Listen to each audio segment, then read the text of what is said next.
বন্ধুরা, পরশুরাম সিরিয়ালের আজকে রিভিউটি নিয়ে মনমরা করে বাড়িতে ফিরেছে। পরশুরাম বলছে, আমার তো খুব খিদে পেয়েছে। তটিনী তখন বলছে, আমি ভাত বেড়ে দিচ্ছি। পরশুরাম একটু জড়িয়ে ধরতে গেলে তটিনী হাতটা সরিয়ে দেয়। তারপর পরশুরাম হাত ধুতে গেছে। তটিনী ভাত বাড়ছে, সেখানে দাঁড়িয়ে সে সৌরভের বলা কথাগুলো মনে করছে আর ভাবছে, সত্যি শিবপ্রসাদ গাঙ্গুলি আমাকে ইচ্ছাকৃতভাবে গুলি করেছে। পরশুরাম তারপর হাত ধুয়ে এসে বলছে, এ কি, একটা খাবার বেড়েছ, তোমার খাবার কোথায়? তটিনী বলছে, আমার খিদে নেই, ইচ্ছে করছে না। পরশুরাম জোর জবরদস্তি তটিনীকে বসায় চেয়ারে, বলে কি, হা করো, খেতে হবে তোমাকে। এত চিন্তা করলে শরীর খারাপ করবে। শরীরের কোথায় দোষ বলো তো? পরশুরাম তটিনীকে খাইয়ে দিচ্ছে। তটিনী মনে মনে ভাবছে যে, তুমি আমাকে ইচ্ছাকৃতভাবে গুলি করেছিলে, সেই তুমি আর এই তুমি, সবটা যেন গুলিয়ে যাচ্ছে। এদিকে আরাধ্যা বলছে যে, আমি যে স্বপ্নগুলো দেখেছিলাম সেগুলো অধরাই থেকে গেল। ভানু আর বাড়ির গুরুজনরা, তোমরা এই ছোট মেয়ের কথা একবারও ভাবলে না। তো ছোটদি ভাই পুরো ব্যাপারটাকে তিল থেকে তাল করে দিল। ও আমার স্বপ্নটাকে নষ্টই করে দিল। তটিনীর মা তখন বলছে, তটিনী তো তোমাকে বারবার বারণ করেছিল যে এই বিয়েটা না করতে। তখন আরাধ্যা বলছে যে, আমি কি করতাম, আমি তো কবিরকে ভালোবাসি। বলছে যে, তাহলে আজকে খেসারত দে। আরাধ্যা বলছে, আমি তোর মতো নই, আজ একজনকে ভালোবাসবো, সেই মানুষটাকেই কাল জেল কাস্টাডিতে ভরে দিয়ে আসবো। আয়ুষী বলছে যে, বিজিত একটা ক্রিমিনাল ছিল, তাই তো তাকে জেল কাস্টাডিতে ভরে দিয়ে এসেছি।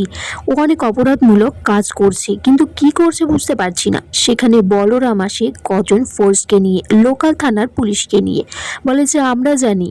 বলরাম বলছে, আমাদেরকে এই বাড়ি রেড করার নির্দেশ দেওয়া হয়েছে। বাবিন তখন আটকাতে আসলে বাবিনকে বলছে, তুমি যদি আটকাতে আসো তোমাকে জোর জবরদস্তি তুলে নিয়ে যাওয়া হবে। ভানু বলরামকে বলছে যে, এটা মুখার্জি পরিবার, এর একটা সম্মান আছে, ক্লাস আছে, আভিজাত্য আছে। আপনার মতো 2 টাকার চাকরি করে টাকা ইনকাম করা। তখন বলরাম বলে যে, শাট আপ, মুখটা বন্ধ করে রাখো। আরাধ্যা বলছে যে, ওদেরকে জেলে পাঠিয়েও আপনাদের দেখছি শান্তি হয়নি। তখন বলরাম বলছে যে, কান টানলে তো মাথা আসবে, সবে তো কান এসেছে ম্যাডাম। আয়ুষী তখন জানতে চাই যে, তাদের বাড়িটাই কি শুধু সার্চ করা হচ্ছে? বলরাম বলছে যে, না, একসাথে 17টা জায়গায় একই টাইমে সার্চ করা হচ্ছে, যেখানে এনজিও আছে, আপনাদের অফিস আছে, ফার্ম আছে, ঘর সার্চ করা শুরু করে দিয়েছে। এদিকে বলরাম মায়াকে জিজ্ঞাসা করছে, সৌরভ আসেনি? তখন মায়া বলছে, সৌরভ তো কাল থেকে অফিসেই আসেনি। বলরাম বলছে যে, সৌরভের অন্য কোনো ইন্টেনশন আছে। এদিকে দেখা যায় পরশুরামের ফ্ল্যাটে একটা লোক ঢুকেছে, সেখানে ঢুকে তাদের গ্যাস সিলিন্ডারের পাইপটা মুখ খুলে দিয়েছে, সমস্ত মশলাপাতির মধ্যে ওষুধ মিশিয়ে দিয়েছে। ফোনে একজনকে বলছে যে, তাদের কালকের কোর্টে পৌঁছতে হবে। এদিকে বাড়িতে লহরী চ্যাটার্জি এসেছে, বলরামকে বলছে যে, আপনারা কিন্তু কাজটা ঠিক করছেন না, ওরা তো অলরেডি জেলে রয়েছেই, তারপরেও এই কাজ করছেন আপনারা।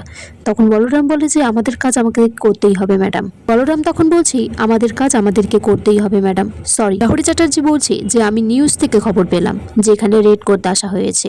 ভানু তখন বলছি যে, আপনার ছেলে, আপনার স্বামী সবাই তো জেলে আছে, নিশ্চয়ই আপনি খুশি হয়েছেন তাতে। লহরী চ্যাটার্জি বলছে যে, আমি পার্সোনাল ব্যাপারে কোনো কথা বলতে চাই না, তাছাড়া শহরের সবাই জানে যে কর্ণ চ্যাটার্জি, জিৎ মুখার্জি সবাই জেলে আছে। এদিকে দেখা যায় যে, জেলে শীতল এসেছে।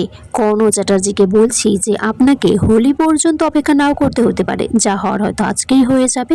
কর্ণ চ্যাটার্জি বলছে যে, হোলিতে কিন্তু কিছু একটা করতেই হবে ওই শিবপ্রসাদ গাঙ্গুলিকে শেষ করে দেওয়ার জন্য। আগামী পর্বে দেখা যায় যে, তটিনী রান্না করতে যাবে, কিন্তু সেখানে তো গ্যাসের পাইপটাই খোলা আছে, বাড়িতে মধ্যে খুব গন্ধ বেরিয়েছে। তটিনী দেশলাইটা জ্বালাতে যাবে, আর সেখানেই আজকের পর্বটা শেষ হয়ে যায়। বন্ধুরা, তোমরা কমেন্টস করে জানিও কেমন লেগেছে আজকের পর্বটা, আর এই পর্বটা ভালো লাগলে লাইক, কমেন্টস অ্যান্ড সাবস্ক্রাইব করো।